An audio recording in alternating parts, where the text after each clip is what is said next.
Hola, Hola, ¿cómo estás? bien, ¿y tú? Bien, gracias. ¿Cómo estuvo la semana? Bien, todo tranquilo. Aquí estamos esperando que se conecten.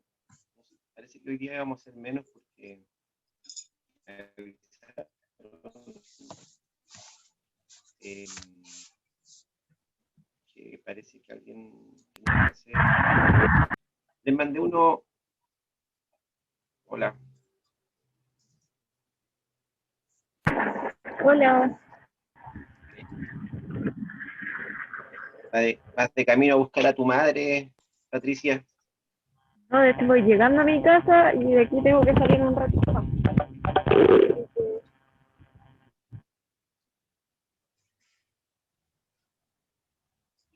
Bueno, hoy día va a ser una clase sobre poetas populares, sobre nombres de poetas populares, un poco también sobre la vida de los poetas populares, porque bien poco lo que se conoce de quiénes fueron, a qué se dedicaron, en qué trabajaron, si solamente eran poetas populares o tenían otro oficio.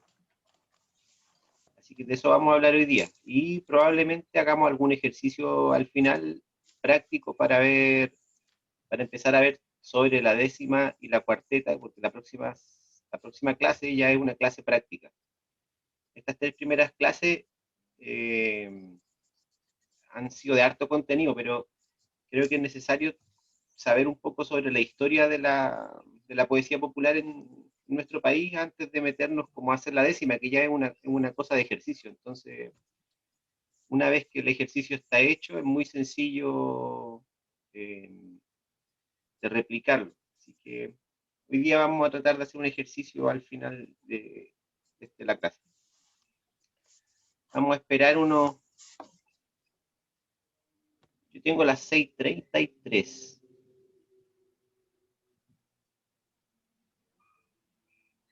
Así que yo creo que deberíamos partir nomás. Bueno, solo para recordar, hemos estado hablando desde la primera clase sobre la poesía popular chilena y partimos hablando primero de la estructura, que es la que utilizamos para cantar. Así que nunca es malo recordarlo. Hablamos sobre la décima y la cuarteta, y sobre la décima dijimos que era esta construcción de 10 versos octosilábicos que tenían una rima consonante. Y esto es muy fácil. Si tomamos la manito, con el primer dedo, el cuarto y el quinto, se forma la primera rima, que sería la rima A. Entonces sería A, B, B, A, A. Esa sería las primeras 5 líneas de la cuarteta. A, B, B, A, A. Lo que quiere decir que la primera línea va a rimar con la cuarta y la quinta y la segunda con la tercera. Entonces, ahora, el mismo monito que tenemos en la mano, si lo damos vuelta, se transforma en la segunda parte de la décima. Y aquí va a rimar la sexta con la séptima y la décima, y la octava con la novena. Entonces, si se dan cuenta, este monito que yo tenía, que era A, B, B, A, cuando lo doy vuelta, se transforma en C, C, D, D, C. ¿Ya? Esos serían los 4 sonidos que tiene la décima. Eso lo hablamos, no sé si lo hablamos con tanto detalle, pero ya la próxima clase vamos a estar haciendo ejercicios de eso, espero. Y hablamos de la cuarteta. Aquí me dice Victoria que parece que no se va a poder conectar. Bueno, vamos a mandar un mensaje.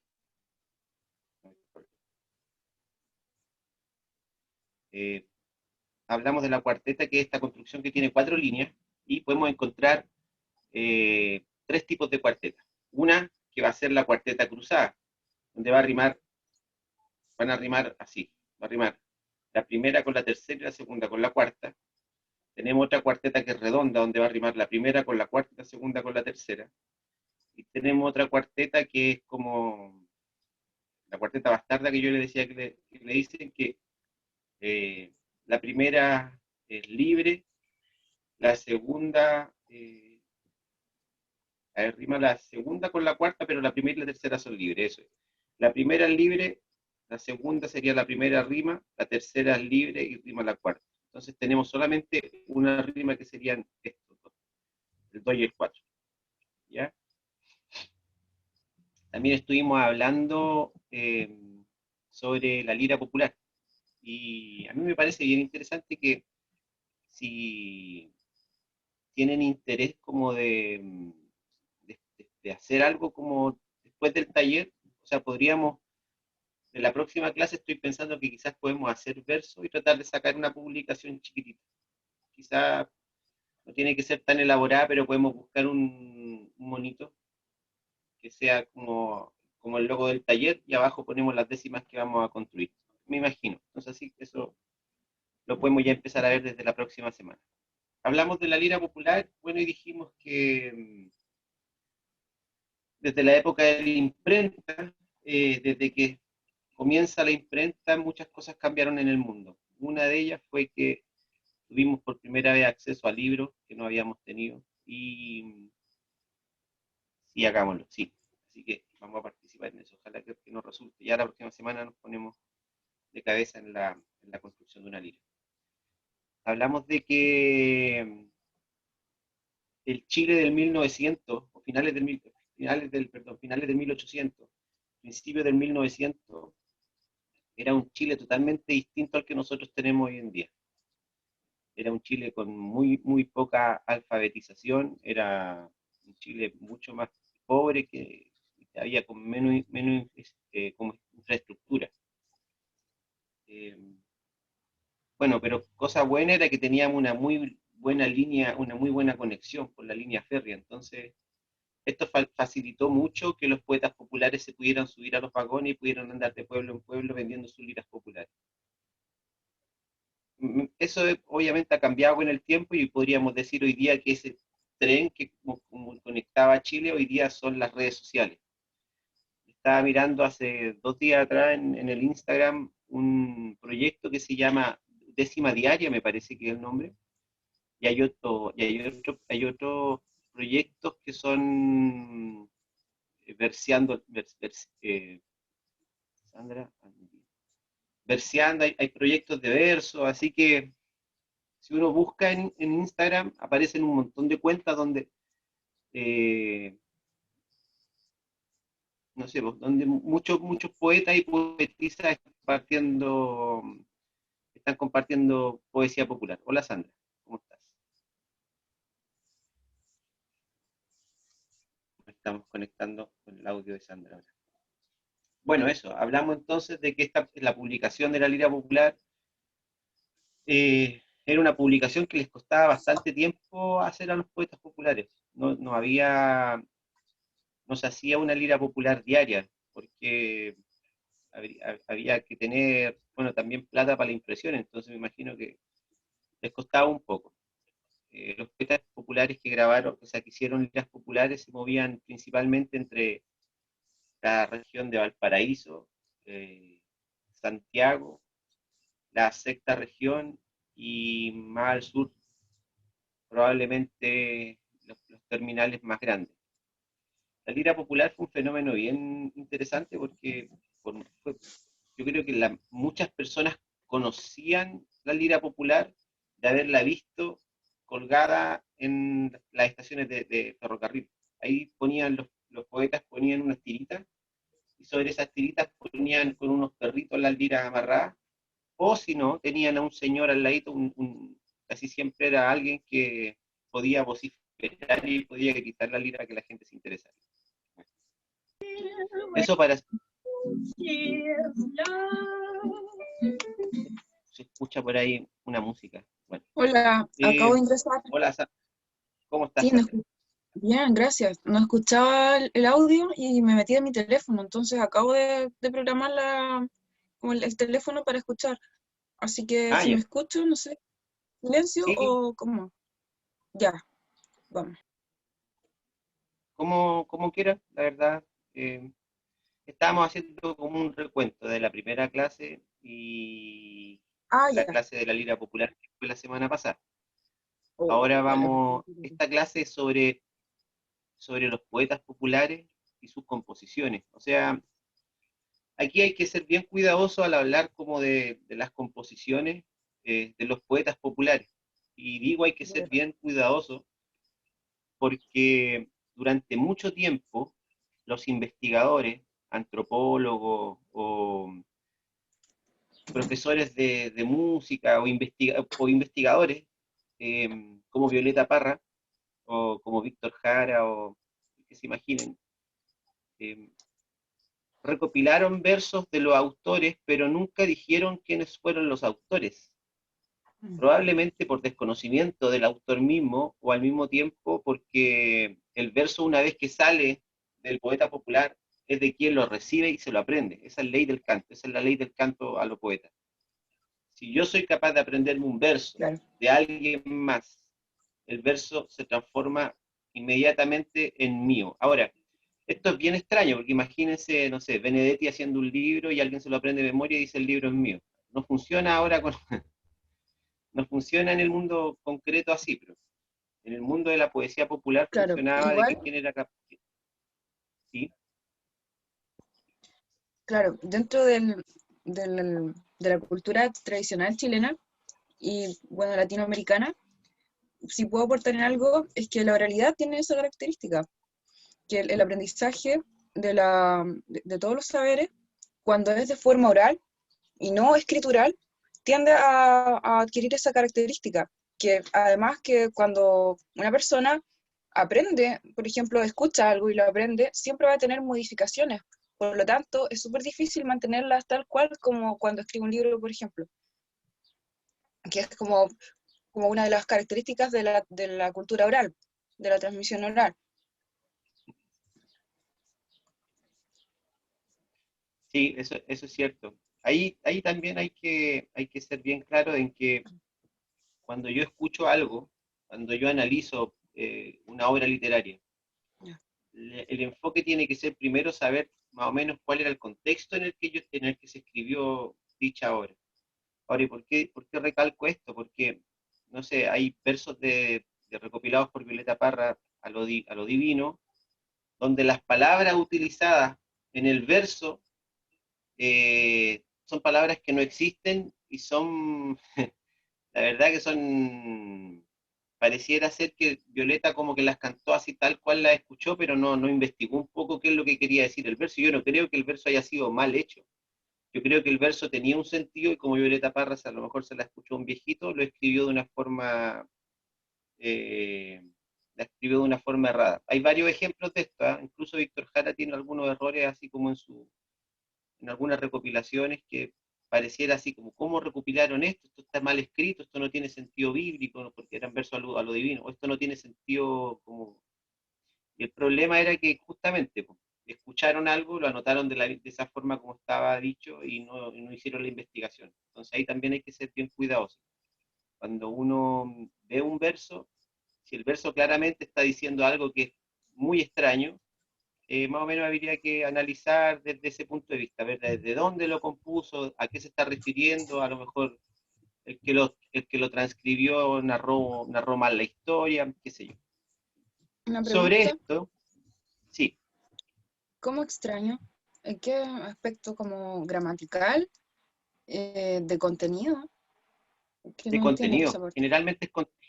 generalmente es contenido. Por ejemplo, digamos que hay un verso recopilado de Violeta Parra donde está narrando una historia sobre el juicio final y la palabra que aparece escrita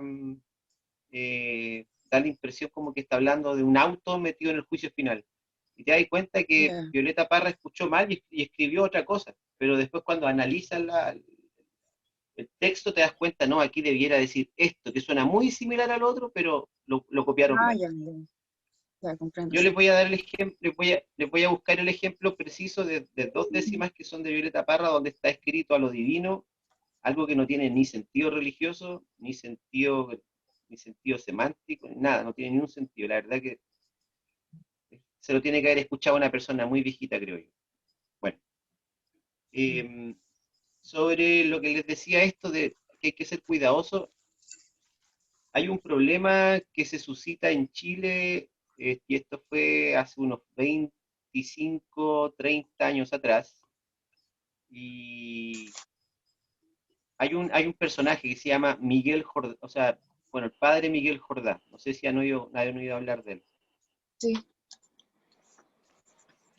Bueno, el padre Miguel Jordá fue un sacerdote católico, participó principalmente en misiones como desde su grupo en la zona de Melipilla, estuvo en la sexta región, en Alhué, en Navidad, Convento, Pichilemu, viajó como ese fue su rango de movimiento.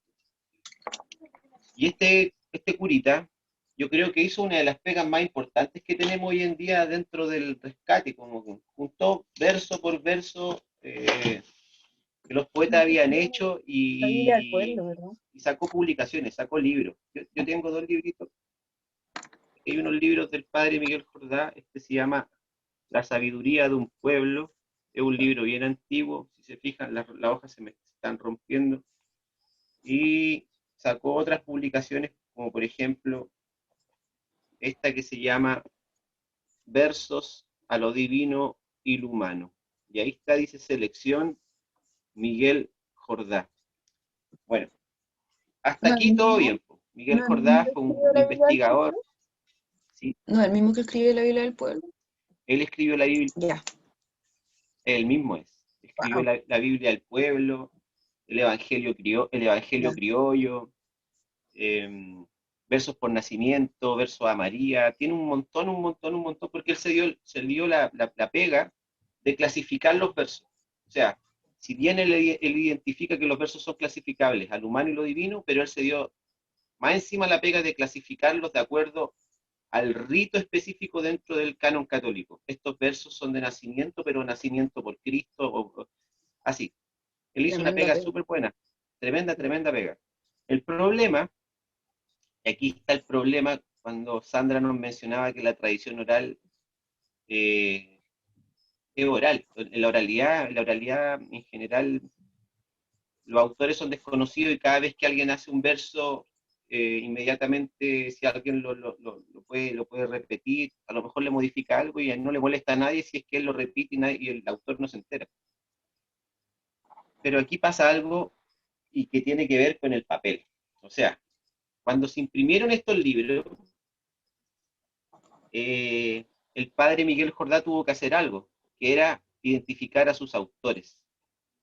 Y ahora, no con un afán de darle autoría y darle más crédito, me imagino que esa no era el afán de él, sino que el afán era de que quedara claro que detrás de cada verso había una persona específica que había trabajado en ese verso y que se había comprometido, si era lo humano o era lo divino, había hecho esa pega. Entonces ahí estaba el nombre, él ponía el nombre de la persona. Hasta aquí, ya, más o menos bien, porque pasa que como el padre empezó a recibir muchos versos, empezó a caminar por muchos lados y eran tanta la cantidad de versos que le llegaron, él a veces puso nombres que no correspondían. Y más aún, los poetas populares que se acercaron a él de las zonas campesinas de Melipilla, de Talagante, las zonas de acá de Alhué, de Marchihue, como no sabían escribir muchos y los versos eran copiados por sus hijas, sus esposas o por quien pudiera escribirlo, cuando el padre los recibió, lo que recibió era un papiro con símbolos.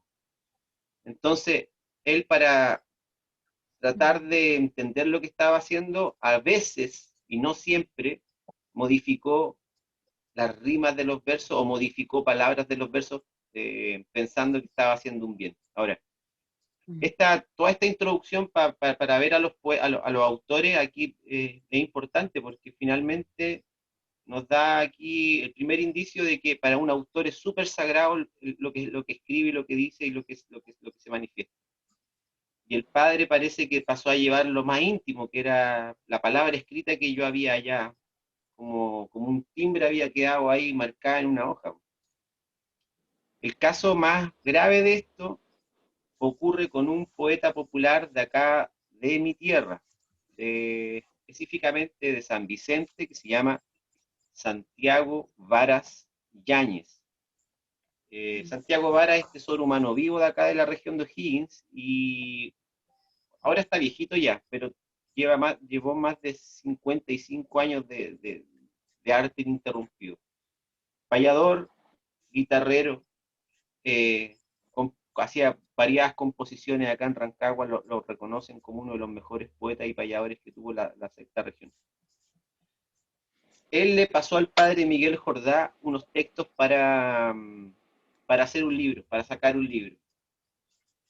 Y aparentemente el padre Miguel Jordá alteró gran parte de los versos por una cosa estética. A lo mejor no le gustó el lenguaje que usaba el Chaguito Varas, pero cambió los versos. Y esto provocó la ira del poeta popular. O sea, esta historia es bien sabida en el mundo de la poesía popular, que Santiago Varas odia, siendo él católico,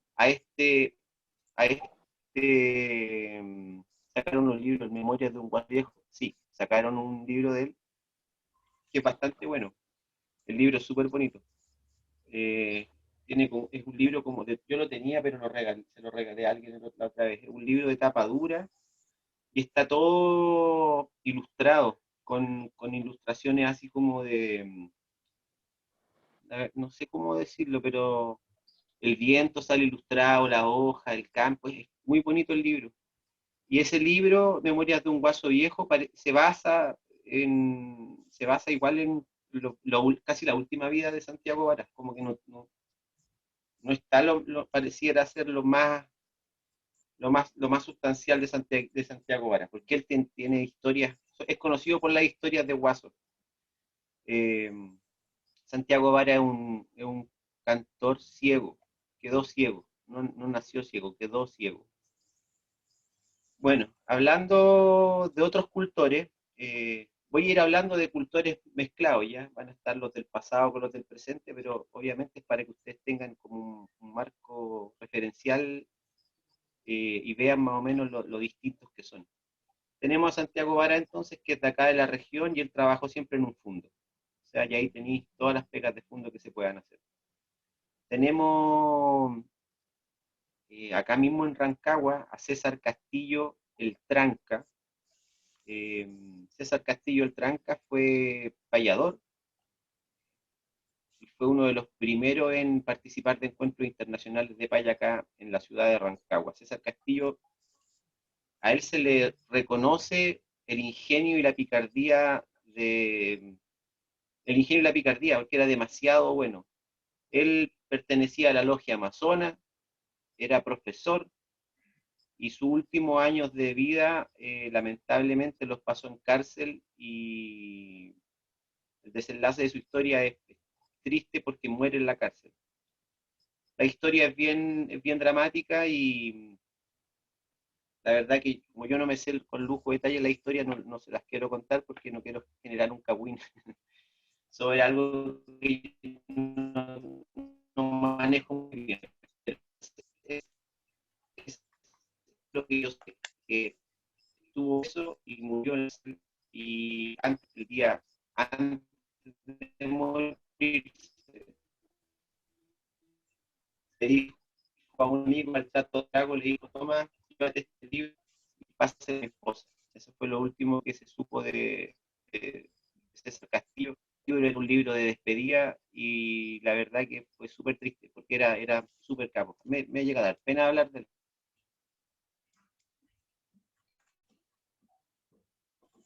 Ahora sí, ¿qué pasó? Nos habíamos desconectado, parece. Como que se escuchó un Sí, poco, más, pero se entendía. Estaba medio lento, pero se entendía. Ah, ya. Bueno, no sé en qué parte quede la historia, pero me imagino que escucharon lo que le pasó al Tranca. Ya. Muy amigo del Tranca, de acá, también de mi región. Voy a ser muy referencial con la región de O'Higgins, porque es la región que concentra la mayor cantidad de cantores al humano y lo divino. Pero solamente con ese afán, no con un afán regionalista, no lo tengo. Muy amigo del Tranca, un autor muy querido, yo creo que por todos los que lo conocimos, y fue mi primer maestro, se llamó Salvador Pérez Medina. Salvita le decían. No nació ciego, pero quedó ciego. Era acordeonista, tocaba muy bien la guitarra, eso es lo que dicen los amigos de Salvita. Yo ya lo conocí a mucha edad y postrado en una cama, entonces nunca pude ver su habilidad innata para tocar, pero él decían que era muy bueno, decía que tenía una capacidad de poner notas donde no existían, hacía acordes de todo y era un gallo muy capo. Salvita veía con las manos, o sea, lo que tocaba era capaz de decirte hasta el color, era una cosa impresionante. Yo de viejo nunca he visto a alguien hacer cosas como las que él hizo. recuerdo una anécdota de estar en su casa comiendo pastel de choclo con su hermana y compartiendo, y Salvita sentado en una silla se movía, siempre se estaba como meciendo, y de repente decir, mira amigo, ese perro que está al lado suyo, el negrito ese es amigo del que está allá en la esquina, el blanquito ese que está chascona y que se está moviendo las patitas, pero era como que él estaba viendo todo lo que sucedía, era una cosa impresionante. ¿Cómo lo hacía? No lo sé. Una anécdota muy buena entre él y un amigo de él, que no es de Rancagua, que es de Santiago, un pueblo que se llama Nos, se llama Belisario Piña, y según lo he entendido es el mejor mentiroso que tiene Chile. Belisario Piña Belisario Piña va a los cantos a lo divino con un bolsito, y en el bolsito tiene 3 petacas. Entonces cada petaca va con menta, una con pisco y una con no sé, manzanilla. Entonces los cantos a lo divino es muy habitual que Belisario Piña saque una de estas botellitas y te lo ofrezca y te diga, tome para el canto, para que no se seque. Bueno, dicen que Belisario Piña se le rompió un corrión de su carterita en un canto a lo divino. Y Salvita le dijo, a ver, porque Salvita hablaba así como una cosa así media así como es. Tocó y le dijo inmediatamente que el corrión se había roto y que lo habían cambiado y le habían puesto una cosa que no correspondía. Pero, o sea, como tenía una lucidez para las cosas con la mano.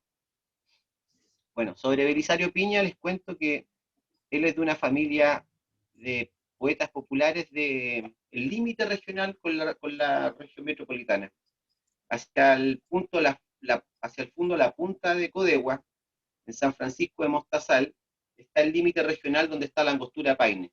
Belisario Piña era de ahí, como del Romeral, de Pilay, y luego se fue hacia Nos, y en Nos es donde vive actualmente. De él conocemos que es el mejor mentiroso. No hay otra persona como él para mentir, y la verdad que sus mentiras son muy, muy buenas. Voy a tratar de conseguirme algunas de las mentiras grabadas que tiene para que las puedan escuchar, porque son relatos que duran, puede estar una hora mintiendo y una hora mintiendo. Dime, Sandra. Oye, ¿y cómo presenta las mentiras? ¿Cómo es la situación? ¿Les cuento una mentira? O sea, mira, primero no se dice que es mentira, pero yo les voy a contar una historia. Ustedes me van a decir si es verdad o mentira. Y les voy a poner un ejemplo gráfico para que sepan cómo se cuenta un cuento.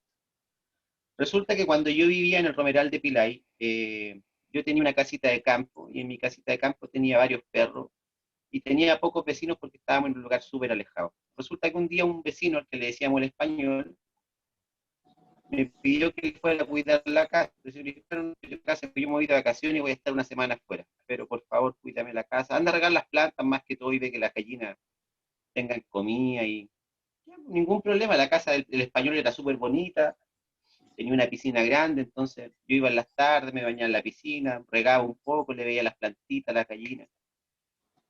Bueno, toda semana hice eso. Resulta que el día domingo, este gallo llegaba como un miércoles, el día domingo yo fui con mi perro, yo tenía un perro grande, como un pastor alemán, y solté a mi perro para que anduviera por el patio. Y el cuento es que cuando mi perro andaba por el patio, de repente aparece con un conejo en la boca. Ustedes se imaginarán, siendo de campo, un conejo en la boca no es nada nuevo, entonces era como, qué bueno, cazaste un conejo.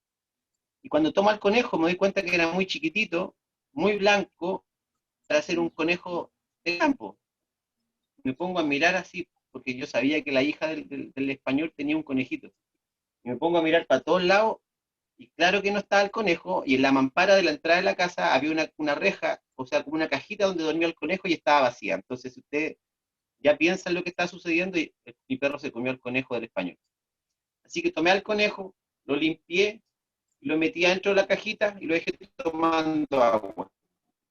Me fui a mi casa con mi perro, hacerme el loco después de que terminé las cosas. Bueno, el español me llamó el día martes para darme las gracias, que ya iba en camino y que me iba a llamar cuando llegara a la casa, pero que me agradecía por todo. Me llamó el día miércoles justamente para decirme, me dijo, oye, te tengo que hacer una consulta.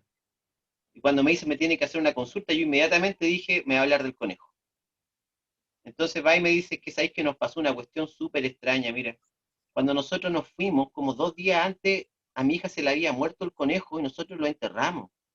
Me vaya a creer que cuando llegamos el conejo estaba en la jaula tomando agua, y mi señora cuando entró dijo que había visto al conejo y dijo, lo enterramos vivo, y se agarró la cabeza y mi hija se puso a llorar. Y como que el conejo lo habían enterrado vivo, entonces se había levantado y había caminado hasta su casita y había tomado agua y ahí se había muerto. Y yo haciéndome el loco le dije, no, yo no, la verdad no, qué raro, súper extraño. Me dice el loco, hasta el día de hoy, él no sabe lo que pasó, pues, pero esa es la historia del conejo zombie. Ahora, yo creo que los detalles son importantes al momento de narrar una historia, pues. Entonces, si yo les digo que mi perro, les digo que hay piscina, son puros distractivos nomás para que ustedes digan, ah, ya me metí en la historia. Pero la historia es mentira. O sea, cómo iba a sacar, o sea, mi perro encontró al conejo por ahí, obviamente. Lo desenterró y cuando me lo llevó yo lo pesqué, lo metí. Es toda una mentira, es todo un cuento, eso nunca pasó. Bueno, Oye, Belisario ¿puedo decir Piña, algo? dígame. Ya, ¿sabes qué? Yo tengo un amigo, el Carlos Heredia, y Carlos tiene familia en el campo de, ¿cómo se llama? Los Ángeles, ¿ya? Y fuimos con su familia una vez de paseo a ese campo, y ahí me encontré con un tío que tenía él, y su tío contaba historias. Yo sabía del tema de las mentiras, lo cachaba de los mentirosos y todo. Había estado antes con mentirosos, pero que se presentaban así como a contar mentiras como de chistes, chistes cortos y cosas como irreverentes. Pero nunca había estado con un contador de mentiras tan como vivamente con uno, ¿cachai? Y fue gracioso porque yo nunca lo supe hasta que me di cuenta. Y es gracioso que lo planteé de esa manera porque yo nunca lo supe hasta que me di cuenta. Entonces, ya, ¿cómo pasó eso? Yo estábamos en la mesa y obviamente yo andaba cantando, el Carlos andaba con un acordeón, entonces ya estaban preparando las cosas y entre tonadas y cosas. Este caballero, eh, de la nada, no sé, estábamos conversando de algo, salía algún tema y de repente ya le estaba creyendo y en algún momento me daba cuenta que sacaba un detalle irreverente y me daba cuenta que ahí había caído de nuevo, pero todo el rato, o sea, ni siquiera él decía les voy a contar una historia, sino que estábamos conversando, yo cantaba una canción, pasaba algo, llegaban las ollas, la gente, estábamos ahí y de repente ya le estaba creyendo de nuevo, entonces yo, y ahí me daba cuenta y me daba risa de cómo lo hacen para meterte en la historia sin contarte la historia. Y nunca había estado con una persona que contara tan bien mentiras, tan bien, porque al final tú estás tan como naturalizado con la persona, con lo que está diciendo, que de repente ya le estás creyendo todo. Y tú decides seguir creyendo y seguir jugando a eso. Po. Entonces es súper bonito porque tuve, ya teóricamente lo sabía, pero tuve la experiencia de estar con un contador de mentiras y cómo eso ocurre en un hecho real. Como que me sentí muy alucinada de poder verlo. Quería compartirlo. Bueno, los mentirosos son, bueno, pensemos de dónde vienen los mentirosos. El caso más famoso es Pedro de Urdemales, que acá en Chile es Pedro Urdemales. Y este personaje que parece muy criollo es un personaje español. O sea, el que urdía males en la España medieval era el mismo que llegó acá, el mismo que le contaba cuento al diablo, el mismo que... Entonces, bueno, eso viene de larga data. Y me imagino que es una forma también de entretenerse, sin los medios que Eso. tenemos, o sea, con los medios que tenemos hoy día, la oralidad era súper importante. Me imagino, si les preguntan a su abuelito, siempre se ponían al lado de un fogón y ahí contaban historias antes de dormir, y aparecían los tuetués, y aparecían estos seres mitológicos.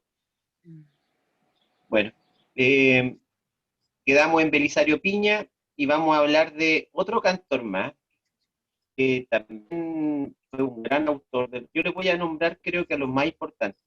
Obviamente son todos dignos de ser considerados importantes, pero les voy a hablar de los más importantes para que se hagan como una idea nomás del grueso de los que hay. Amigo de Belisario Piña, amigo de Salvador Pérez, es Santos Rubio Morales. También ciego, Él fue acordeonista, guitarronero y, para muchos entendidos, el padre de el encordado en nylon del guitarrón chileno. O sea, si el guitarrón chileno hoy día se encorda con nylon, es gracias a la visión de Santos Rubio de tener un sonido más redondo y menos estridente. O sea, a él se le ocurrió y él cambió las cuerdas y a él se le agradece muchísimo ese cambio. Santos Rubio era de Pirque, un tremendo cantor, acordeón tocaba muy bien, y era de una parte de Pirque que se llama La Puntilla, que me parece que es de El Principal. Santos Rubio, bueno, como ustedes saben, Violeta Parra llegó llegó a Puente Alto y llegó a conocer a los cantores que estaban allá, y al primero que me parece que conoce, a Aniceto Pozo, y ahí estos cantores le hablan de lo que pasaba en Pirque, y en Pirque la Violeta Parra se encuentra con los guitarrones chilenos, y ahí aparecen un montón de autores. Santos Rubio era el más chiquitito en esa época, pero en la época en que fue Violeta Parra, ya estaba Manuel Saavedra, guitarronero, estaba Chosto Ulloa, el padre de Chosto Ulloa también, que era Manuel Ulloa, y ahora más contemporáneo, Juan Pérez, que es cantor a lo divino y es súper religioso. Podríamos considerarlo como un cantor a lo divino neto. Ahora volviendo a los que son más antiguos y que probablemente fueron más conocidos, yo les mandé al WhatsApp unos libros. Les mandé un libro de Abel Fuenzalida, y me parece que un libro de Nicasio García, si es que no equivoco. Bueno, Abel Fuenzalida es conocido por su humor. ¿Cómo? Nicasio, creo que he escuchado ese nombre. Creo que él les Sí. enseñaba a la Isa, ¿o no?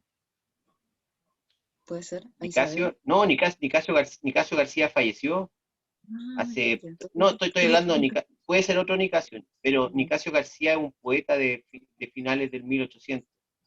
Yo les mandé esos archivos para que ustedes los vean, porque creo, a mi gusto, Nicasio García y Bernardino Guajardo fueron los más grandes poetas en la época en que la poesía popular chilena era conocida en todos lados. Fíjense que era tan importante la poesía de ellos que cuando el profesor Rodolfo Lenz empieza a investigar la lira popular, inmediatamente queda casi como maravillado por la calidad de su poesía. Bernardino Guajardo lo pueden encontrar en la página de la DIVAM. Él tiene varias publicaciones, son los cuadernos de poesía popular de Bernardino Guajardo. También había otro poeta que le llamaban el Pequén, también les voy a mandar esa publicación para que la tengan, y Nicasio García, que era de la sexta región, es considerado, después de Bernardino Guajardo, uno de los más grandes poetas populares que tuvo Chile. De verdad, eran unos gallos tremendamente capos en la escritura. Escribían sonetos, hacían romances, escribían décimas, hacían cuecas, eran demasiado diversos como literatos, o sea, eran muy entrenados además. Creo que ahí estamos hablando ya como del poeta popular, pero que está como en el borde de tener tanto conocimiento que lo que escriben inmediatamente podría ser considerado docto, podría ser considerado ya medio un poco más alto, porque pues, recuerden que la poesía popular y los poetas populares siempre han sido mirados hacia abajo por la academia. Bueno, entonces hemos mencionado al César Tranca Castillo de Rancagua, hemos mencionado a Salvador Pérez Medina, a Belisario Piña de Nos, Santos Rubio de Pirque, a Bernardino Guajardo, a Nicasio García y Abel Fuenzalía. Les comentaba que les dejé ahí en el grupo de WhatsApp un libro de Abel Fuenzalía. Me parece que se llama Cauceo Chancho. Abel Fuenzalía es considerado un prócer de los versos por picardía. Así que si tienen la oportunidad de leerlo, ese librito que está aquí, que está en el grupo, es muy, muy, muy interesante. Hablando Por de picardía poetas es un, populares, por picardía es un estilo dentro de la mira, temática. yo la verdad que soy bien poco dogmático con los nombres, Ya. porque si se entiende, por ejemplo, que algo es para el humor y algo es para la picardía o algo es para la dicha, estamos hablando del mismo tema. Probablemente la palabra correcta sea picardía, versos Ya. con picardía o por picardía. Ahora, Mm. esos versos están dentro del marco del canto a lo humano. Claro. Igual les cuento una anécdota, decían que el Tranca Castillo, como era payador y era súper peluzón y era masón, y él no, la verdad que no se mezclaba con los cantores a lo divino, él hacía versos a lo divino y les cambiaba las letras y ponía a pelear a San Pedro con San Pablo, a la Virgen María la ponía a hacer cuestiones que nada que ver, era súper, súper bueno para el deseo. Mm. Decía, en los cantos a lo divino salía con cuarteta y decía cosas groseras, ¿no? Era súper raro. Entonces ahí Ya. también tenéis como la picardía llevada al mundo sacro, si se quiere, como de cierta forma Mm. como para romper el esquema de Mm. seriedad que tenía como el canto de lo divino. Mm. Bueno, otro autor dos autores considerados que para mí de los más grandes que hay, tanto como cantores y tanto como poetas, uno de ellos yo les mandé un enlace para descargar o les mandé una carpeta en zip no sé si la pudieron ver, una ¿De carpeta música, zip sí? de música. Este señor que canta ahí se llama Miguel Galleguillos. Miguel Galleguillos era de Loica Alto. Y su Ah, ella compadre, cantó Loca. Buena. ¿cantaste en Loica? Sí, sí, sí. Estaba allá. Bueno, Y vi una Loca. el, el compadre de Miguel Galleguillos se llamaba Honorio Quila. Y Honorio Quila era de Loica Bajo. Entonces, fíjense que en un pueblo se juntaron dos de los más grandes cantores que ha tenido en términos de profundidad y en términos de experiencia. Arriba, Miguel Galleguillo, y abajo, Honorio Quila. Estos autores se pueden encontrar. Lo que yo les mandé es una grabación casi inédita. Probablemente sean muy poquitos los que tenemos esa grabación. Este señor Miguel Galleguillo de verdad que para mí un iluminado porque sus afinaciones de guitarra traspuesta están en unos tonos así como un do sostenido, muy, muy, muy oscuro y bueno, ¿Pongo una? él tocaba de esa forma. Ya, pues a ver si se puede escuchar, se podrá escuchar. De ese disco que yo les mandé, la número 4 es muy interesante de escucharla, tanto como Ya, en sonido musical. ya, la saco al Creo tiro. que tenía como 80, creo que estaba ya cerca de los 80 años cuando hizo esa grabación. Pero aún Ah, así, su nivel de ejecutación del instrumento es buenísimo. Sí, estaba viejito, súper avanzado en edad cuando grabó eso. ¿cómo se llamaba él? Su ¿Galleguillos? compadre, Miguel Galleguillos. Miguel. Si tiene ahí el documento ese que les mandé, ahí estaban las grabaciones. Yo, la verdad, no sé cómo ponerlas desde aquí. Acá. Bueno, ahí tenemos entonces. ¿Voy a hacer? Empecé.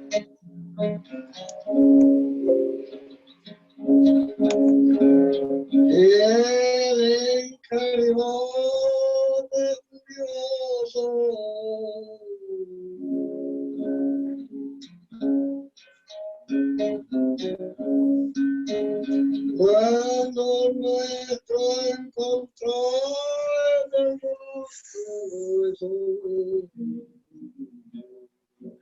Wow. en el rostro lo besó y le dijo tenga gozo.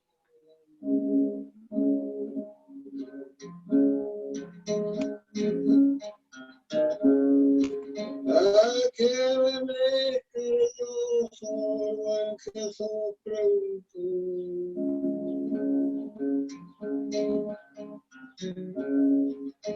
lo entregó y partió entre amor que tú.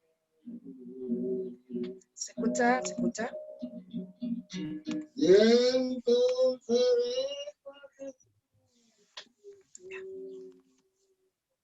¿Sí?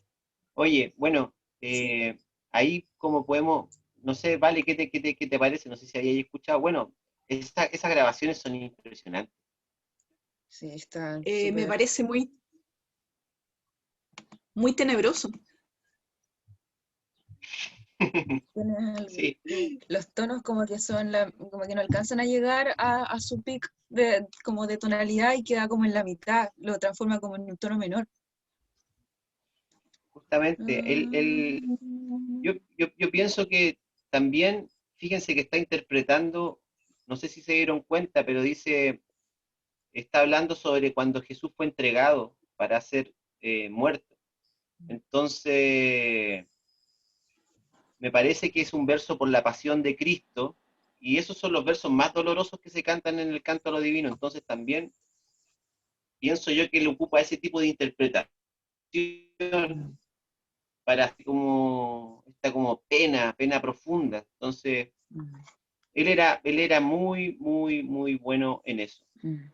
Eh, Ahora en la semana les voy a mandar otro audio con los audios de Honorio Quila, que era su compadre, para que vean la diferencia, porque Honorio Quila era totalmente distinto y nadie quería sentarse al lado de él a cantar. No porque fuera malo cantando, al contrario, era tan bueno que nadie quería sentarse a su lado porque iban a quedar en vergüenza después de que él cantaba. Wow. Honorio Quila era un hombre alto, muy alto, y tenía una voz tan potente que llenaba la iglesia, llenaba las vigilias y todo el mundo estaba como asustado escuchándolo porque era como un tenor del canto. ¿Y era mapuche? Eh, la verdad no sé si por el apellido, me imagino que puede haber tenido algún tipo de descendencia. Quila, ¿Quién es Puquila? significará. 3, sería como 3, número 3. Eso significa, Quila. Quila, ¿quién es Puquila? 3, 1, 2, 3.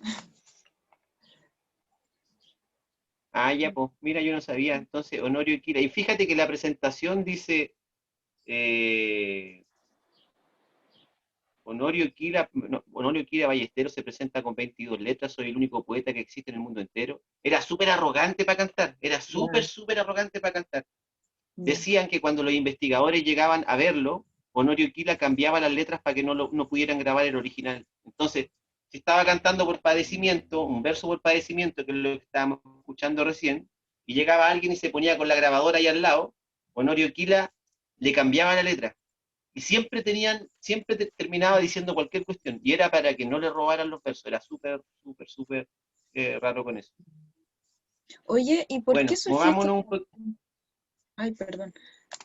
Sí, una pregunta. ¿Sí? ¿Por qué surge esto de la Sí, competencia, porque como de que no te roben el verso? Porque, o sea, yo lo pienso al menos desde el cante flamenco, por ejemplo, las coplas, que son como es la herencia. eh, ¿En qué momento cambió a ese sitio de, como de posesión tan como preciada y celada? Cuando el cante flamenco, por ejemplo, tiene dentro de su como sistema de cante el verso libre, y que es como una canción que en tiempo real se va construyendo sola con distintos tipos de versos y distintos tipos de rima. Como que se me ocurre, ¿por qué alguien no querría que lo graben? ¿O cuál era como el prestigio que buscaban? No sé. Igual me llama la atención yo, porque dentro del mundo de la paya o del canto de los poetas, yo veo casi como mucha competencia. ¿Y de dónde yo tengo viene eso? una teoría, tengo una teoría y mi teoría se basa igual en el tipo de composición. O sea, yo creo que cualquier poeta que con cierta expertise narra un tema específico y ocupa palabras que salieron de su mente y que se fueron muy rebuscadas y que pudo expresar algo con una manera muy, muy bella, me imagino que va a querer cuidar eso que hizo como para que no sea alterado. Entonces lo que me imagino es que cuando aparece un investigador y quiere grabar a alguien, el investigador no está pidiendo permiso. El investigador llega con una grabadora a un canto a lo divino y la conecta nomás. Eso era muy, muy, muy usual antes. Entonces, ¿qué es lo que pasaba después? Toda esta seriedad que había en el canto, llegaba un gallo, la investigaba y se la llevaba, pero no pedía permiso, no la avisó a nadie. Entonces me imagino que lo hacían como cierta forma de protección. Pero también está el caso de otro autor, ahora vamos a hablar de otro autor y que justo se va a enlazar con lo que está preguntando Sandra, de la zona de Aculeo, donde tú, Sandra, has estado cantando también, son la familia Gárate. Dicen que la familia Gárate eran varios hermanos, pero me parece que Alfredo Gárate era uno que no quería compartir los versos y quería que lo enterraran con los versos cuando se muriera, para no compartir versos. O sea, ese era su... O sea, el celo Propósito por en la lo que vida. escribió, el celo por lo que dijo era tan alto que él no le entregaba versos a las personas. O sea, era como... Aquí también se puede analizar de varias perspectivas. Una, a lo mejor el hombre no tenía ni un interés en compartir porque era egoísta. A lo mejor entregó un verso alguna vez y alguien lo puso a su nombre y a lo mejor no le Lo dio nunca traumó. crédito al que se lo entregó. Entonces se puede Claro. haber traumado. Pero ahí ya estamos solamente en la ficción, pues cómo saber eso es súper difícil. Pero la familia Gárate eran, por lo menos uno de ellos, uno de los hermanos, era bien apretado con los versos y no los quería entregar. Del mismo lugar, Aculeo, hay un cantor que es súper amigo mío, me parece, Sandra, que tú también lo conoces, que se llama Cristian Mardones. Él con su hermana Daisy Mardones son nietos de un cantor a lo divino y autor de Aculeo que se llamó Manuel Rodríguez. Y aquí pasa todo lo contrario. Fíjate que Manuel Rodríguez era un gallo súper, por lo que dicen, porque este es el abuelo de Cristian, un cantor súper desprendido con los versos. Entonces dejó los cuadernos de versos para su nieto y Cristian, cuando uno va a Culeo, te regala los versos de su abuelo para que los versos se sigan cantando. Entonces,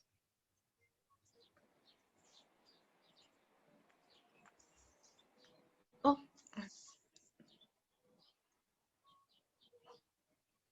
¿Se pegó? así es. ¿pero se escucha?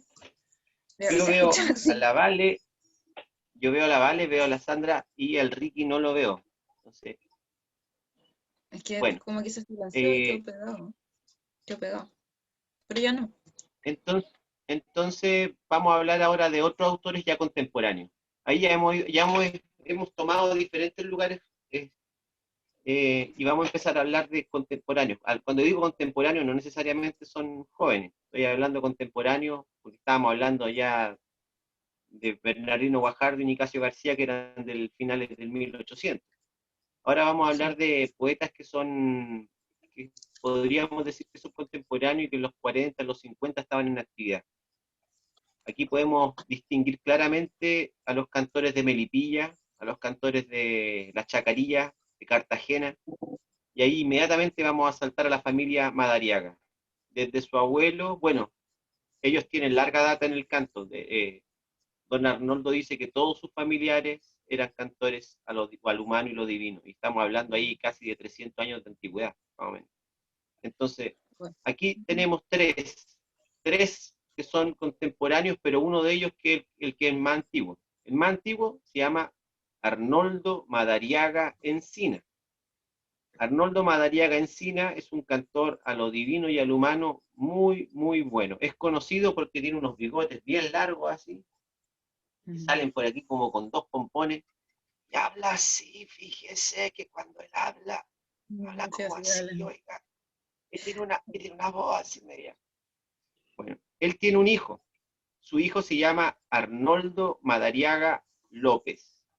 También es cantor y ellos dos son miembros de la Asociación Nacional de Cantores a lo Divino. son muy buenos payadores, muy reconocidos.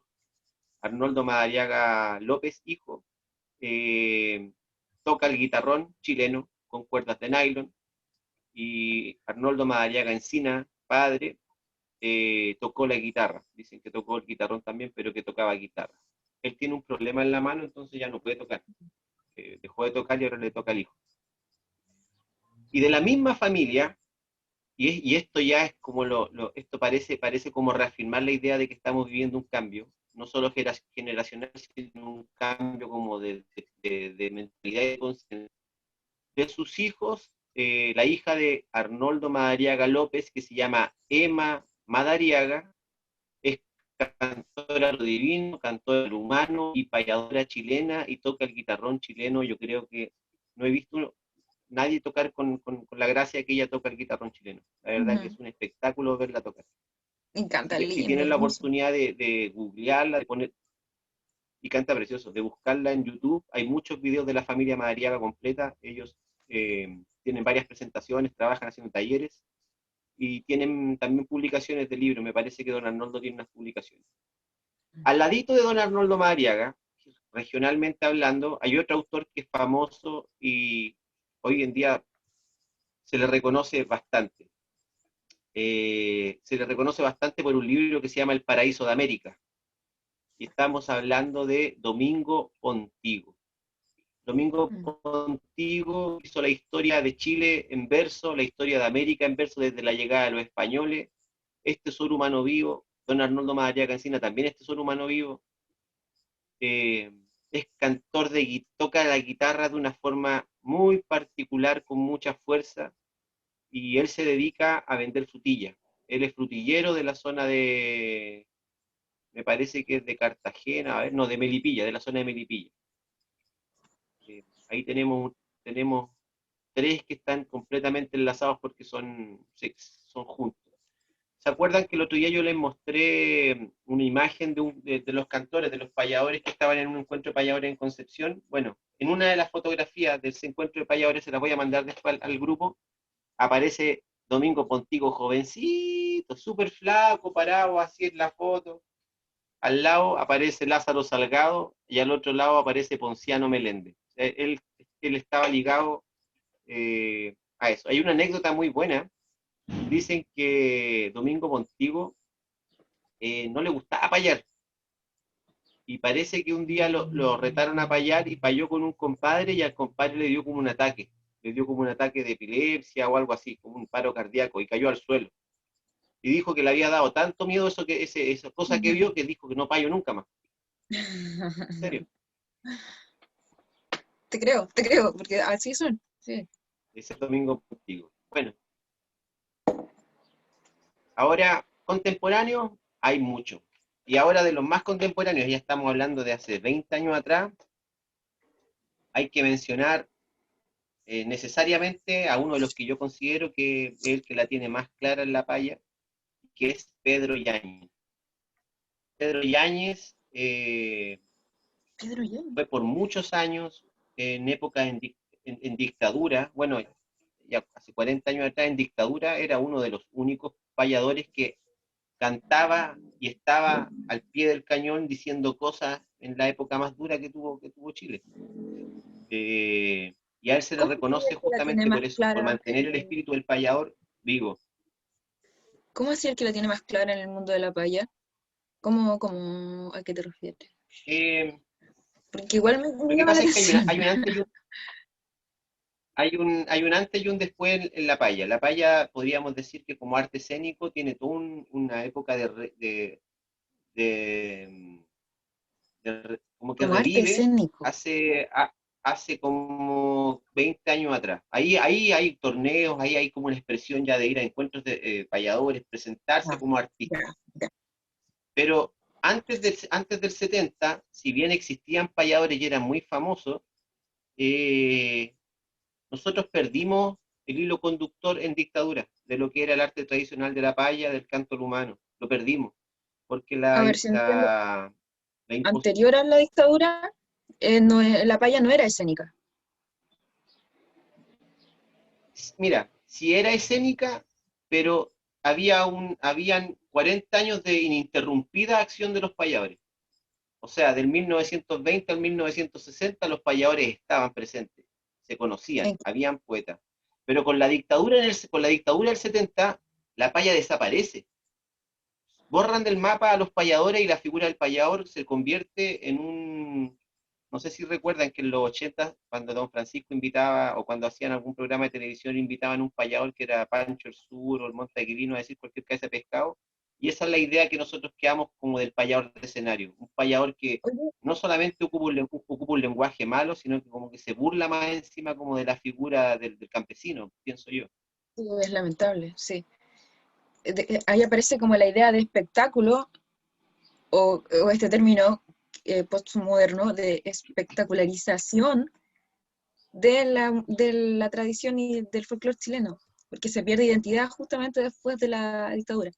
Oye, pero yo quería preguntar otra cosa, que Bueno, no cacho de la historia de la paya, bien corto. ¿Cómo así que anterior a la dictadura la paya estaba presente? ¿En qué aspecto? Me cuesta entender en qué aspecto como que estaba presente. ¿Social? No, mira, no yo le logro mostré el otro visualizar. día les mostré el documento ese sale Lázaro Salgado, que es otro de los autores más conocidos, lo hablamos la semana pasada.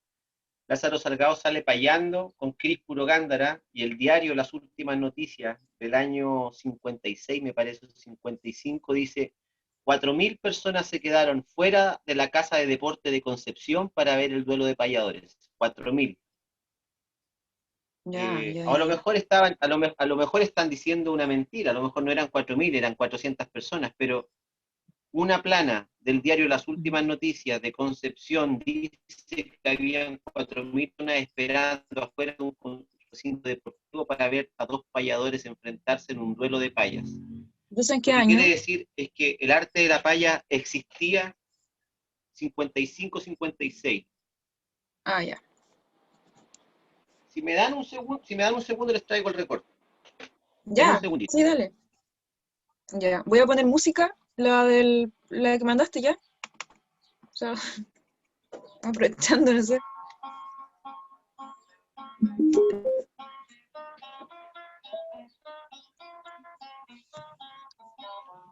Ah, Ahora les voy a mostrar el recorte. Y así ustedes pueden ver que no es chamullo lo que les estoy contando. Porque yo soy bueno para hablar, pues, y a veces parece que cuento historias, pero son todas de verdad, de verdad.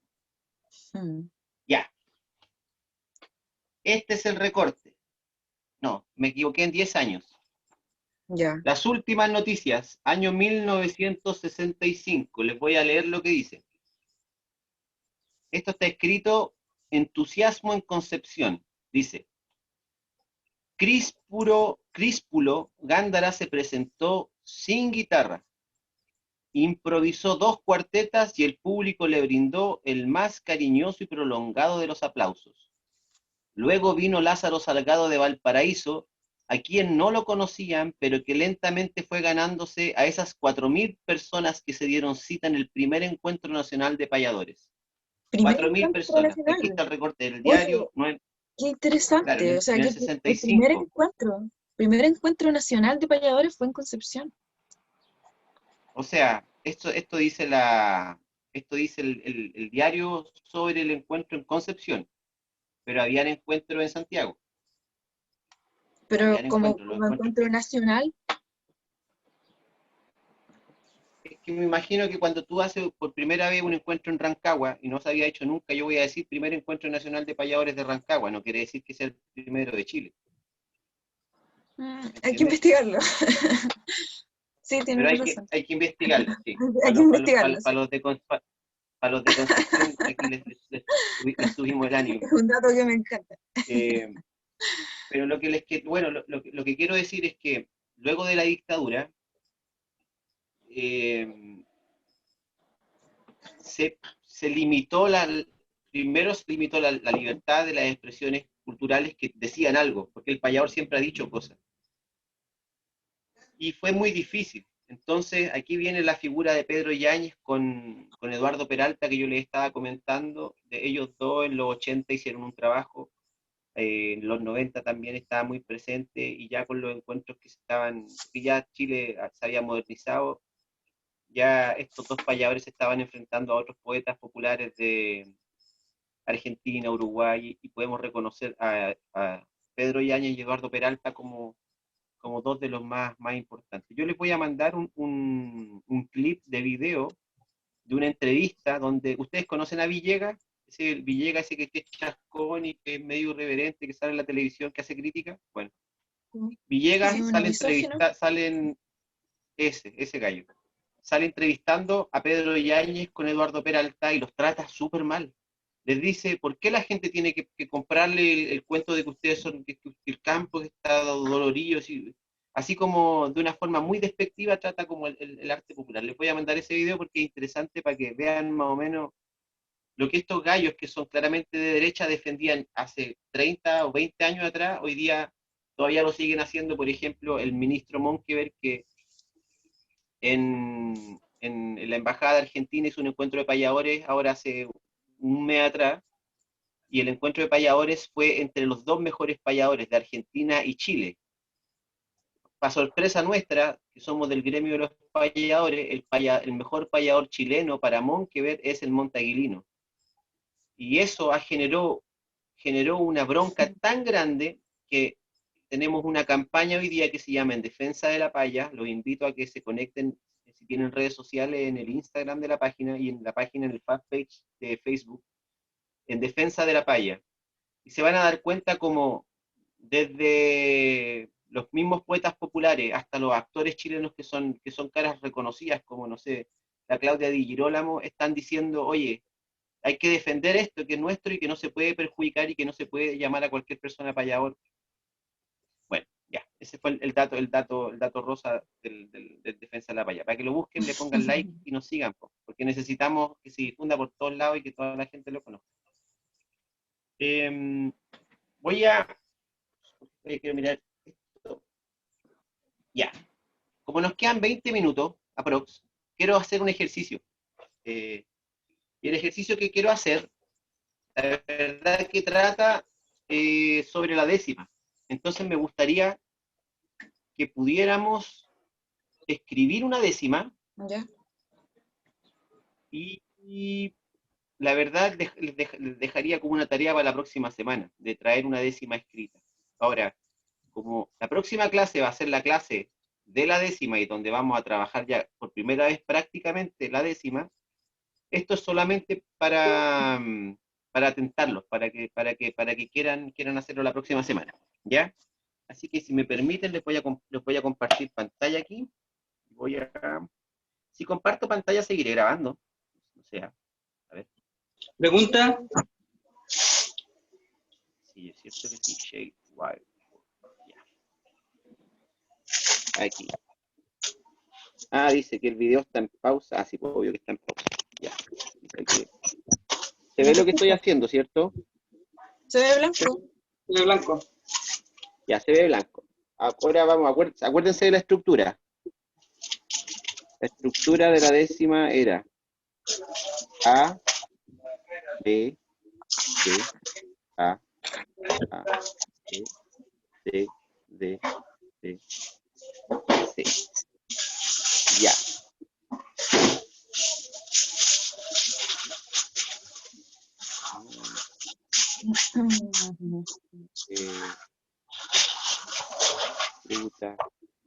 Yo les voy a dar 4 rimas, ¿ya? Aquí hay una rima, aquí hay otra rima, no sé si se entiende, ahí dice camión, aquí dice fruta.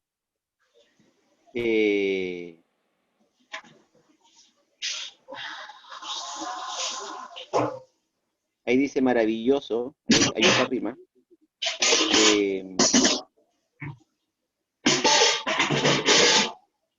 ¿Qué suena? Poesía. Parece que se le cayó un plato al Ricky, ¿no? Sorry, estoy. Se me olvidó que había dejado activado el audio. Dale. El Ricky está trabajando en el restaurante, pues acuérdense. Ah, Sí, ya. sí, sí. Oye, ya, miren, tenemos camión, fruta, maravilloso, poesía, y voy a dar dos más. Vamos a decir brilla y conejo. Ahí está. Estas son las terminaciones que vamos a utilizar, y recuerden que tenemos nosotros, esta es la misma rima, esa es la misma rima, perdón, ahí voy a borrar eso. Esa es la misma rima,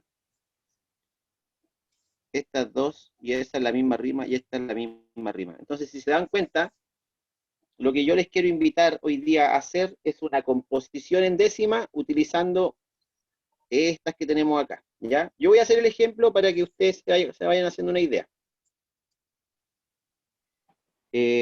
Por ejemplo, vamos a ocupar la palabra camión para hacer la primera rima. Yo solamente di una, pero es para que ustedes después busquen otra palabra que rime con camión. Entonces, por ejemplo, voy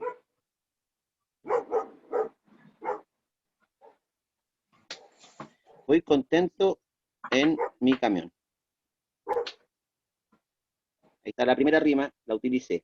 Pero ahora tengo que hacer, obviamente, dos más de esas. Voy contento en mi camión y voy a ocupar fruta. A La Vega por la fruta. Y este viaje se disfruta. A ver, este viaje se disfruta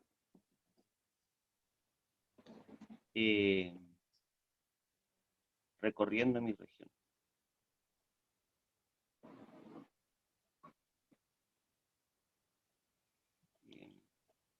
¿Qué?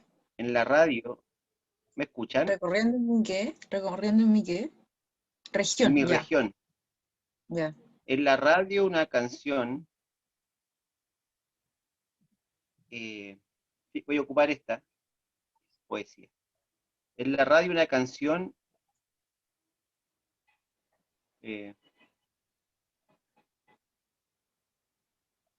voy a borrar eso,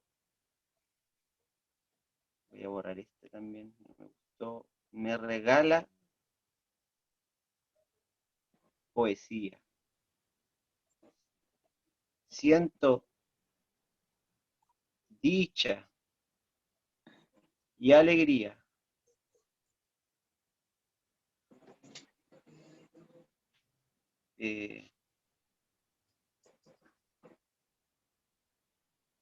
Cuando mi trabajo gozo,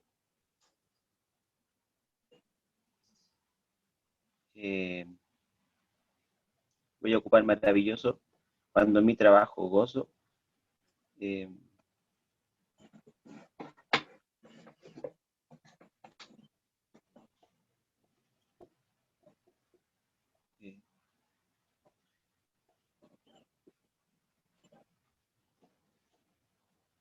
me siento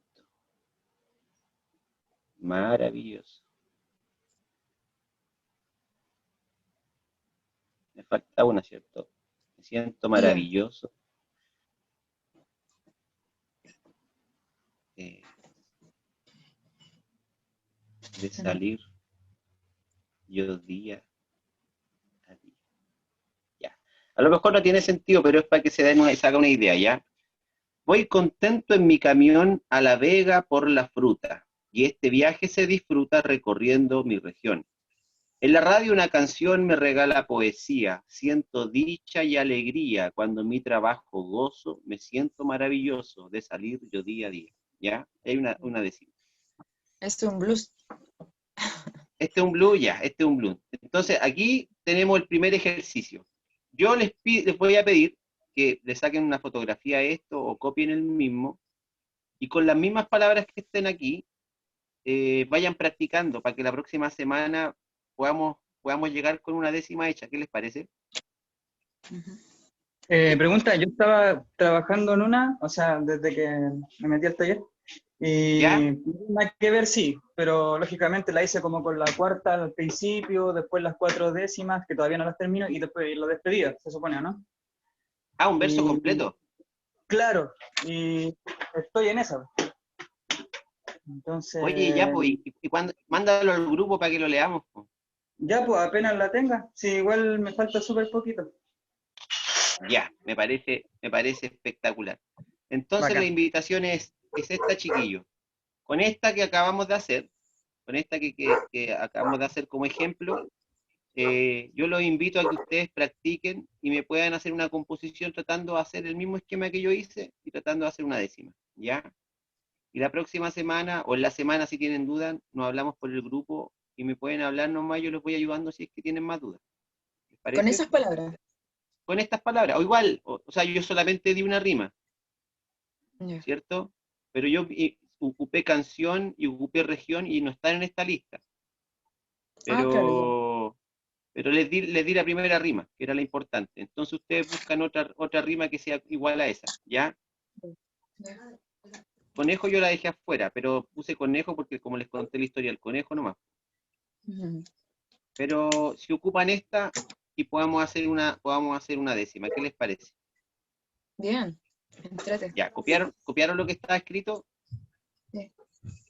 voy a salir de la pantallita, Foto pantalla, eso. ¿ya? Ahora voy a salir, Ya. pum, ahora, pum, ya, hemos vuelto. Oye, qué buena la tecnología. Sí. Cada vez estoy más rápido, cada vez estoy más rápido con esta cuestión. Oye, haciendo un recuento de hoy día, hablamos de los poetas populares y de sus composiciones. La verdad que de sus composiciones no hablamos mucho, pero sí hablamos de el problema que se presentó cuando el padre Miguel Jordá cambió la autoría de los versos, que ya sabemos que eso para los poetas era un poco fatal. Eh, Hablamos de muchos poetas populares, mencionamos a Salvador Pérez, mencionamos a Abel Fuensalida, a Chosto Ulloa, a Honorio Quila, a Miguel Galleguillos, que lo pudimos escuchar también un poquito. Oye, en serio, escuchen la grabación cuando tengan tiempo y quédense en silencio en un lugar y pongan la grabación con mucho volumen. Y sabéis que vale, sí, puede sonar un poco tétrico, pero después te trae una paz lo que dice, porque de verdad que él lo canta mucho cariño, entonces como que finalmente la sensación es como de una paz.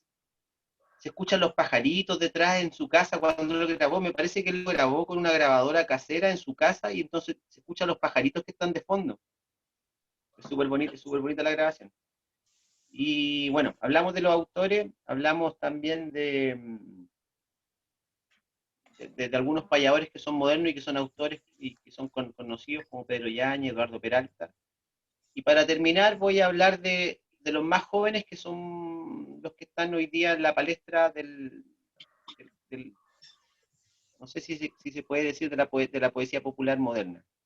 Aquí podemos hablar del Manguera de Puente Alto, él es uno de los que tiene composiciones, el Manguera de Puente Alto. Fidel Améstica, también de Santiago y guitarronero, también tiene composiciones. Cuando digo composiciones es porque han editado algún libro, porque han sacado algún material.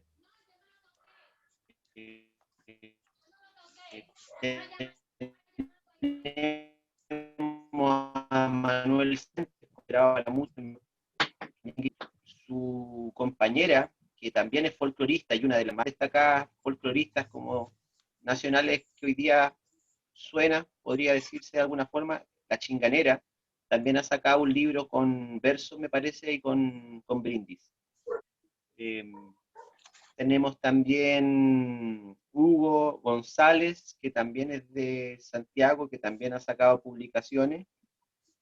Y de los más jovencitos podríamos decir que no han salido publicaciones, hay muchas tesis, hay tesis ya, tesis de universidades que se han salido sobre el canto del payador. Sobre esas tesis podríamos mencionar la tesis que tiene Moisés Chaparro, de Santiago, bueno, él es de Codegua, pero vive en Santiago, y él tiene una tesis sobre el payador chileno en el siglo También XXI. estaba allá. Codegua, También ha sí. estado en Ay, Codegua. ahí fue donde nos conocimos, po, ¿no? Sí, pues, justamente ahí, Sí. en un canto a lo divino por la Cruz de Mayo. Sí. Y de los más jovencitos yo tengo dos publicaciones, una en una editorial que es de acá de Rancagua, que se llama Primeros Pasos, donde habemos muchos poetas populares jóvenes, y otra publicación que la hice para un colegio. Lamentablemente tengo solo los digitales, así que si puedo mandarle eso, se los voy a hacer llegar para Ya, que vale. vean ahí un poco las cosas que he escrito. Gracias. También Cecilia Astor, ¿cómo? Escuché a alguien que me dijo algo. Me hablaste, ¿vale? ¿Cierto o no? ¿No? Ah, no. Bueno, y a ver quién otro de los cabros que tenga. Bueno, yo los invito igual a que se puedan meter a la página de la Genpoch, que es la Asociación Gremial Nacional de Poetas Populares, Trabajadores de la Poesía Popular de Chile, a Genpoch, A-G-E-N-P-O-C-H, a Genpoch, y ahí van a encontrar las actividades de los payadores, las actividades de la poesía popular. Justo ahora, que estamos cerrando el año, tenemos un concurso, 3 Ah, sí lo vi. concursos. El concurso nacional de pie forzados tenemos, el concurso de cueca improvisada y el concurso de contrapunto de payas. Así que para que sigan esas actividades que son súper interesantes, me parece que este año, bueno, por temas de pandemia, parece que van a ser en formato digital. Así que nos podemos conectar también a ver eso y comentarlo si es que ocurre en algún momento. Estas actividades Tengo van una a ocurrir pregunta. todas. ¿Sí? ¿En algún momento vas a hablar acerca de las entonaciones? Que es un tema que a mí me interesa mucho, mucho. La Sí. última clase es cómo se canta la poesía popular, Ya. pero también como eh, es mira, es súper difícil, o sea, las puedo mostrar para que las escuchemos, pero es difícil que en una clase podamos profundizar sobre las entonaciones porque yo llevo 10 años estudiando y aún así no las conozco todas.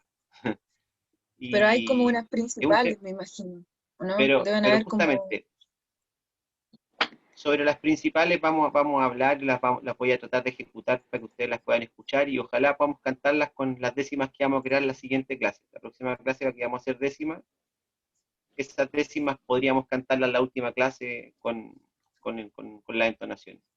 Así que ese es más o menos el cronograma. Por la próxima clase ya nos metimos de lleno a hacer lira, o sea, perdón, a hacer versos, a hacer décimas, a hacer cuartetas.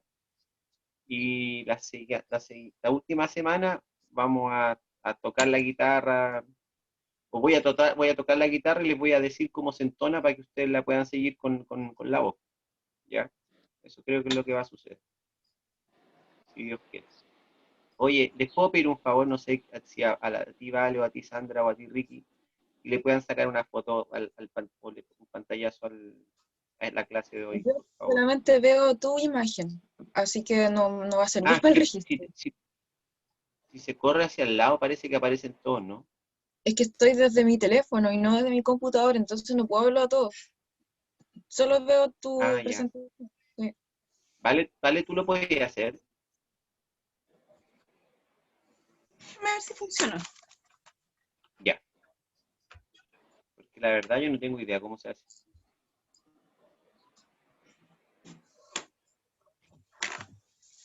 Hola, Ricky. Ahora te vemos, Ricky. Apareció el Ricky. Entonces la saco ahora. ¿La puedes sacar? Un momento. Ya. Bueno, eso, espero que le haya gustado igual la clase de hoy. Sobre los poetas se puede hablar mucho. La verdad que creo que el mundo menos explorado en cuanto a biografía. Como que sabemos, obviamente conocemos a los poetas, pero las biografías de ellos son muy poquitas las que hay. Sí, Entonces eso es igual, importante, que sirve conocer como un poeta. para reflexión. Yo he pensado hartas veces Ujú. en ese tema de la autoría, ¿cachai? Y pienso que Mm. igual, al menos lo que tú contabas de la época de Violeta Parra, Víctor Jara, todavía no estaban planteados temas como la archivística, por ejemplo.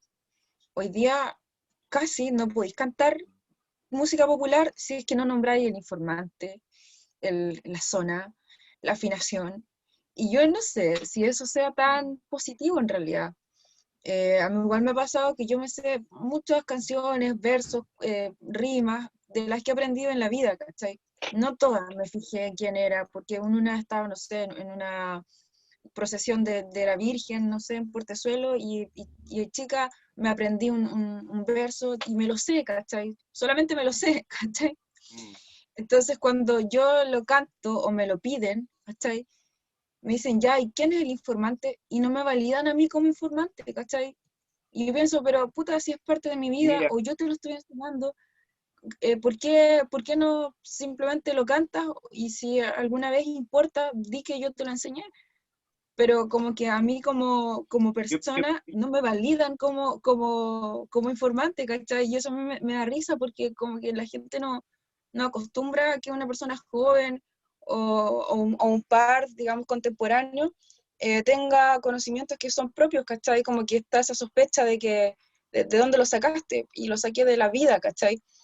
Y de repente igual estar preguntándole, no sé, tú conocí a una señora, y el vínculo es lo más importante porque cuando tú querías, ahí está mi visión, cuando tú querías aprender del canto campesino o de la música popular, en realidad lo que querías hacer es aprender de la vida.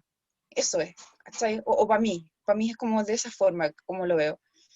Entonces cuando hay un campo y una casa te abre sus puertas, una señora te abre su cocina, su fuego, y te deja entrar, o sea, no puedes llegar así, hola, y pa, a poner la grabadora, porque en realidad lo que tú estás haciendo ahí es aprender de esa persona, ¿cachai? No estáis recolectando, quizás, porque también, por ejemplo, Patricia Chavarría me contaba a mí que en la época del 80, ellos tenían una misión, que era recolectar y recopilar canciones porque la dictadura lo iba a matar todo. Entonces ellos pensaban que eso se iba a perder, se iba a olvidar, y la misión de ellos era conservarlo porque sabían que era importante, ¿cachai? Ya, pero eso es una cosa, es una época, un contexto.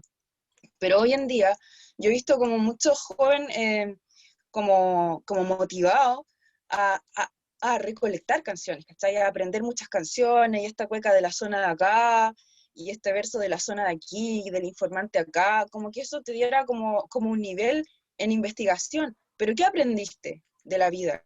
¿O en qué te fijaste? ¿Te fijaste cómo esa señora te habló? No sé, ¿te preocupaste de grabar? Entonces de repente yo me planteo eso, como si voy a hablar con una persona a su casa, no voy a estar ahí escribiéndole, no sé, y esto, y usted, ¿cuándo y lo aprendió? No sé, como que también sí, pero ¿será lo más importante? Yo lo dejo así planteado. yo estaba pensando, o sea, siempre lo he pensado, que claro, no todas las experiencias son iguales. Entonces, justamente va a depender de lo que la persona esté buscando y eso, bueno, cambia radicalmente el modo de acercarse al objeto o al conocimiento. Yo en lo personal pienso que esta cosa de la validación obviamente también viene de la mano eh, con la competencia en la que estamos hoy día en el mundo moderno. Entonces necesitáis validarte porque también tenéis que demostrarle a alguien más que eres apto, idóneo, pero ahora, ¿es bueno o malo? No lo sé. ¿Funciona o no funciona con algún fin? Me imagino que para los antropólogos les debe servir, pues, porque si, o para los investigadores, porque ellos van a finalmente a archivar ese material y van a tener que poner en el archivo de dónde salió, pues no pueden decir, inventar nombres. Entonces me imagino que con ese afán puede funcionar. Pero claramente cuando estáis en el camino y no soy investigador, sino que estáis investigando propiamente tu vida, como tú decís, estáis haciendo como un trabajo de investigación de tu vida, como Yo creo que esas cosas pasan, esas cosas no son importantes. Entonces me imagino que hay que dejarle a los que quieran hacer eso, que lo hagan. Pero si uno ya está como en el rollo del canto, ya esas cosas como que pasan de lado. Mira, te cuento una historia.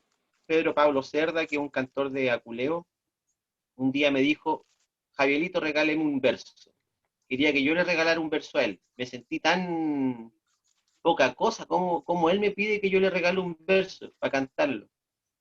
Pero ahí me doy cuenta de que eso sucedió después de muchos años de conversar con él. Entonces como que igual siento que esto de que te regala versos, si son para recordarlo o no para recordarlo, quién es, cumple una función muy específica y muy limitada dentro de lo que nosotros, de los que nos formamos como cantores realmente somos.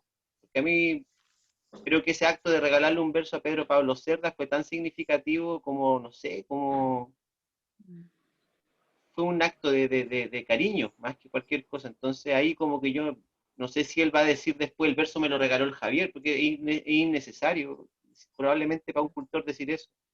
Pero el acto mismo de que me haya dicho, a lo mejor en su humildad también, regálame un verso que me gustó mucho tuyo, a mí me llenó de gozo, po. Como si este caballero es súper capo y quiere cantar un verso mío. Sí, po. Bueno, eso.